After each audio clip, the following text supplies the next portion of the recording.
Hello, today I'll be performing a comprehensive head, neck, and EENT examination on my patient today. So the first thing we're going to do is we're going to first identify you with two identifiers. Can I get your name and date of birth, please? Aaliyah Macias, 050306. Okay, and then we're going to provide privacy for the patient, do hand hygiene, and explain the procedure. Today I'll be performing the head and neck assessment on you. So first, we'll start off with just some health history. Do you have any history of headaches, neck pain, anything like that? Nope. No, not really. Okay. Any vision problems, hearing loss? No, I mean I wear glasses. Okay. All right. Yeah, that's good to know. All right. So moving on to the head and neck, we're first gonna inspect the head for general symmetry, looking at if it's symmetrical in contour, and it is. Next, we'll be looking at the neck for symmetry as well, seeing if the neck is all good. Yep, neck's pretty symmetrical on both sides. Next, we're gonna palpate the head. So first, I'm just gonna feel around your head. Mm-hmm. Let me know if you feel any tenderness anywhere.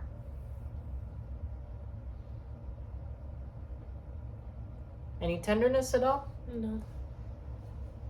All right. Next, we're gonna feel on your temporal arteries bilaterally. Oh, where's it? There. And they both look good. Next, we're gonna feel for your temporal mandibular joint. So I'm gonna have you open and close your mouth for me, please. One more time. All right. Now we're gonna feel for your parotid gland. So I'm gonna have you clench your teeth for me. Okay. And then we're gonna feel for your submandibular gland. I don't feel any enlargement. Do you feel any tenderness anywhere in this area or the other area? No. All right. Next, we're gonna move on to the trachea. So we're gonna feel for the position of the trachea. It feels midline, which is good. All right. Now we're gonna look at the thyroid gland. Can you take a swallow for me, please? One more time. All right, and it did move upwards, which is good. Next, we'll be moving on to the eyes. So, do you wear any glasses or contacts regularly? Like you were saying, yes, right? So we're gonna look at your general eye structures. So, I'll take a look at your eyebrows. Sorry. It's okay. Eyebrows look uniform. Eyelids, eyelashes also look in line and good. Eyelids look good, symmetrical, no droopiness. Next, we're going to look at your inner eye structures. Do you mind if I open your eyes a little bit here? Okay. All right, looking good. Conjunctiva and sclera all looking good. The cornea, lens, and iris pupil look all in shape. There's no color deformities anywhere. All symmetrical, which is good. Next, I'm gonna explain that we can't look at the general background of the eye because we obviously don't have the right equipment to look at the back of the eye, but we would look for color and integrity in the back of the eye, and assess the fundus, but we can't see that, so it's fine. Next, we're gonna move on and assess your pupillary reflex. So I'm gonna have this pen light and I'm gonna shine it in your eye a couple times on each eye. I'm just gonna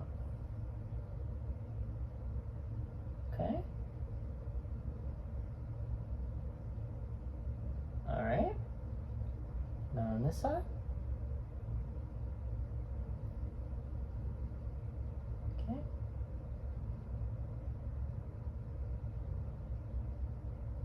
All right.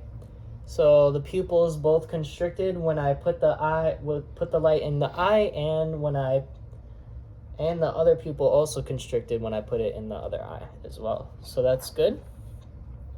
Now we're gonna test for accommodation. So I'm gonna have this pen light right here, and I'm gonna want you to focus on this with both of your eyes as it gets closer.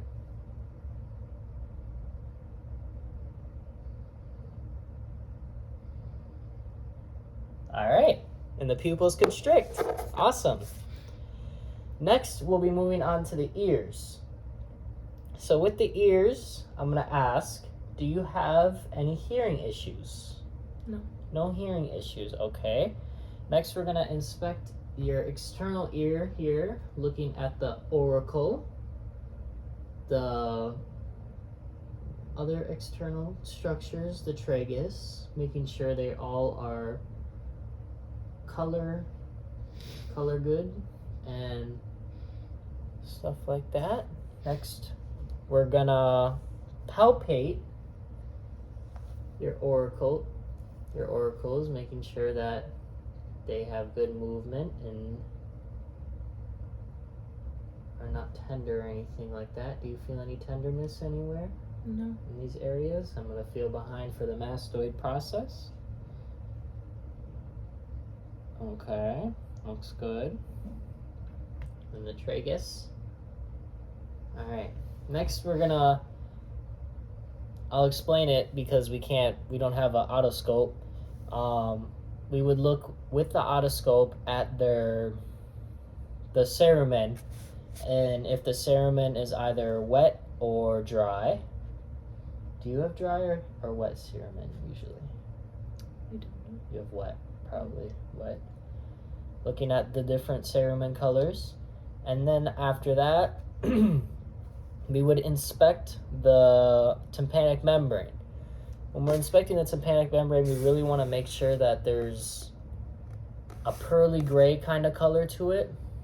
Really making sure that it's not red or yellow. Yellow would indicate hepatotoxicity, jaundice, and then red would be internal bleeding, which both of those are not good, so we wouldn't want that. We also look at the position of the light, so depending on which ear you're in, there's gonna be a different angle where the light should reflect off the tympanic membrane. If the light is distorted in any way, if it's not in the position it's supposed to be, that could be a sign of a perforated eardrum or something of the sorts. Basically not good. And integrity, if it's intact or not, if there's any scars or lesions or anything like that on it. Next, we'll perform the Rhine test. I'm going to use this as an example. We can pretend this is a tuning fork. So with the Rhine test, what we'll basically be doing is making sure that looking at the difference between air and bone conduction. So I'm going to tune the fork, and then you're going to hear it, and then I'm going to put it behind on a bony prominence. And which one sounded louder? The air one. Yes, that's good. The air should be greater than the bony prominence. Next, we'll be performing the Weber test, which we'll tune the fork again, and we'll put it on top of your head. And does the sound the same in both ears? Yes. Okay, good. The really key ideas with the Weber test are to make sure that both ears are functioning in the same way. And that's it for the ears. Next, we're moving on to the nose. So with the nose, we're going to be looking for symmetry. So making sure that the nose is uniform and that there's no one side isn't bigger than the other. Next, we're going to be looking at the septum. So the septum doesn't look like you have a deviated septum. A deviated septum would have this little bony area here, septum, kind of be off to either side. And usually that's from trauma or other stuff like that would cause trauma to the nose. Next, we're going to look inside of your nose at the turbinates for color, making sure that they're, yep, color looks good, no bleeding. Obviously, we wouldn't want any bleeding,